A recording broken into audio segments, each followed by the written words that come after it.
अस्सलाम वालेकुम बॉयज़, कैसे हैं? पिछली वीडियो में हमने डिस्कस किया कि सऊदी अरेबिया कंपनी बनाने पर गवर्नमेंट की जो फ़ी थी मीसा की, वो ज़ीरो है। गवर्नमेंट अब कोई फ़ीस चार्ज नहीं कर रही। पहले हमें 62,000 रियाल पर ईयर ये फ़ीस देना पड़ती थी। अच्छा, अब उससे बहुत सारे लोगों ने क्वेश्चन पूछे हैं, तो मैं एक छोटी-सी वीडियो में 2-3 चीज़ें आपको बताऊँ। पहली ये कि जो लाइसेंस है वो कितनी टाइप्स का होता है, वो आपको बताऊँगा, ताकि जो आपने बिज़नेस करना है, काम करना है, आप उसके मुताबिक देख सकें कि मुझे कौन-सा लाइसेंस चाहिए। और दूसरा ये डिस्कस करेंगे कि हमें इसके लिए जनरल रिक्वायरमेंट्स कौन-सी होती हैं, मोटी-मोटी कौन-सी चीज़ें हमें चाहिए होती हैं। तो लाइसेंस मेजरली 2 टाइप्स के होते हैं, इसके अलावा भी हैं 4-5 टाइप्स के और भी हैं, लेकिन मेजरली 2 टाइप्स के होते हैं। एक है सर्विसेज़ का लाइसेंस और दूसरा होता है ट्रेडिंग का लाइसेंस। अब सर्विसेज़ वाले में तमाम वो चीज़ें आती हैं जो एज़ अ सर्विस किसी को दी जा सकती हैं। उसमें इंस्टीट्यूशन लेवल पे एजुकेशन के पर्पज़ के लिए बहुत बड़े इंस्टीट्यूट हों या बहुत छोटे लेवल पे आप कोई भी एक्टिविटी कर रहे हो, वो चीज़ें आती हैं। होटलिंग और कैटरिंग के कैटेगरी में जितनी भी चीज़ें आती हैं, वो सारी की सारी इस सर्विसेज़ के बिज़नेस में होती हैं। इसके अलावा ट्रांसपोर्ट का जितना भी सिस्टम है और वेयर हाउसिंग का, लॉजिस्टिक का जितना भी सिस्टम है, वो सारा भी सर्विसेज़ की कैटेगरी में आता है। अब ये 4-5 मेजर टाइप्स हैं। इसके अलावा आप देख सकते हैं कि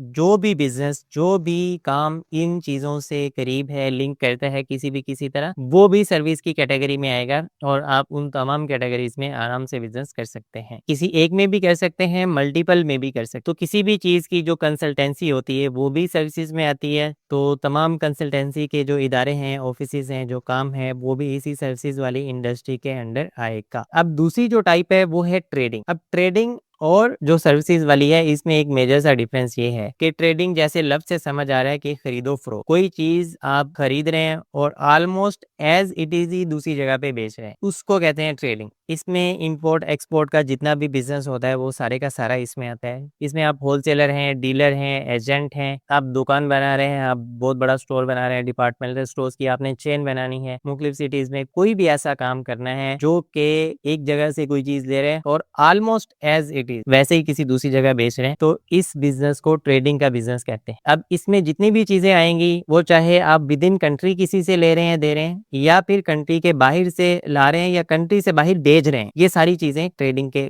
उसमें आती हैं। अब ऑनलाइन जो लोग काम करते हैं, उसमें भी चूंकि एक चीज को आप खरीद रहे हैं कहीं से, किसी होलसेलर से या फैक्ट्री वाले से, और दूसरी जगह बेच रहे हैं, चाहे वो सऊदी अरेबिया के अंदर हो, चाहे आप चाइना, पाकिस्तान, इंडिया कहीं से भी वो चीज ला रहे हैं और फिर बेच रहे हैं, ऑनलाइन है या ऑफलाइन, ये तमाम काम भी ट्रेडिंग की कैटेगरी में आएगा। तो अगर आपकी सर्विसेज वाली कंपनी है और आप चाहते हैं कि मैं अमेज़न पे बेचूं, तो नहीं बेच सकते, क्योंकि इसके लिए आपको ट्रेडिंग लाइसेंस चाहिए होता है। और जिन लोगों के पास ट्रेडिंग लाइसेंस है, वो ऑलरेडी फिजिकली दुकान है या माल है या वैसे होलसेलर हैं, डीलर हैं, या इस तरह का तिजारत का कोई काम करते हैं, वो लोग बना सकते हैं अमेज़न नून का अकाउंट, वो ऑनलाइन एक्टिविटीज कर सकते हैं। फर्ज करें आपके पास सर्विसेज की कंपनी है और आप चाहते हैं कि अमेज़न या नून पे बिजनेस करना है या कोई ऐसी ट्रेडिंग की एक्टिविटी करनी है जो ट्रेडिंग के उसमें आती है, तो आप अपनी इसी कंपनी में ये वाली कैटेगरी ऐड करवा सकते हैं और इसकी काफ़ी कम कॉस्ट आती है। और अगर आपके पास ट्रेडिंग है, तो उसमें आप सर्विसेज को भी ऐड कर सकते हैं, उसकी भी काफ़ी कम कॉस्ट आती है। अगर हम ओवरऑल देखें कि इसमें कितना खर्चा आएगा, तो क्योंकि अभी गवर्नमेंट की जो फी है वो तो है नहीं, अभी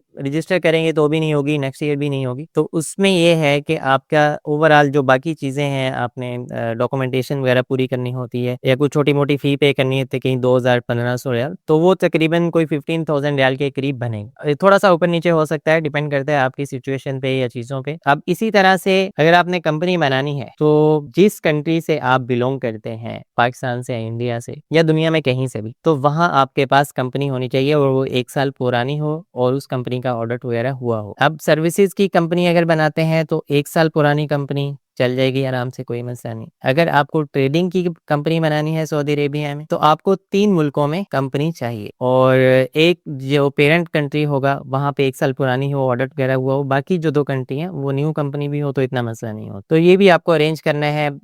जो कंसल्टेंट है वो भी अरेंज कर सकता है, आप खुद भी बना सकते हैं, वेरी इजी है। कंपनी बनाने की जो कॉस्ट है वो भी आपको बता दी है। जो कंसल्टेंसी फी होती है वो 10,000 रियाल के ऊपर नीचे हो सकती है, 15,000 रियाल भी हो सकती है, डिपेंड करता है आप आपके सिनेरियो पे और जो चीज़ें आपको प्रोवाइड की जा रही हैं। इसी तरह ये 20,000 रियाल भी हो सकती है कि अगर आपके पास कुछ ऐसे डॉक्यूमेंट्स नहीं है या कंपनीज नहीं है तो डेफिनेटली उनको बाय करनी पड़ेगी या किसी ना किसी तरह अरेंज करनी पड़ेगी। तो ये कॉस्ट अप एंड डाउन इसमें हो सकता है, कोई फिक्स कॉस्ट नहीं है, आपके सिनेरियो पे डिपेंड करता है या किस तरह की सर्विस दे रहे हैं। फिर ये कि अगर आपके पास सऊदी अरेबिया में इकामा है तो इजीली उस पे वो कंपनी बन जाएगी, 20-30 दिन में सारी चीजें आपको मिल जाएंगी। इकामा नहीं है तो उसका फिर एक अलग प्रोसेस है कि आप पावर ऑफ अटॉर्नी देते हो तो उसकी भी डेफिनेटली वो चीजें मैनेज करते हैं तो कॉस्ट भी आएगी, या आप इकामा लेके जाना चाहते हो तो वो भी आपको फिर पैसों का मिलेगा। ओवरऑल जो गवर्नमेंट की मेन फी है मीसा लाइसेंस की वो 0 है, लेकिन अदर डॉक्यूमेंट्स की या अदर ऐसी चीजों की कि आपका वो सारा प्रोसेस कंप्लीट करना है उसके लिए जिन भी चीजों की जरूरत पड़ती है उस पर कॉस्ट आएगी। इसके अलावा भी जो चीजें रहती हैं या जो आप क्वेश्चन पूछेंगे इंशाल्लाह मैं अगली एक छोटी सी वीडियो बना के आपके साथ शेयर कर दूंगा। और जिन लोगों को चाहिए कि कोई ऐसा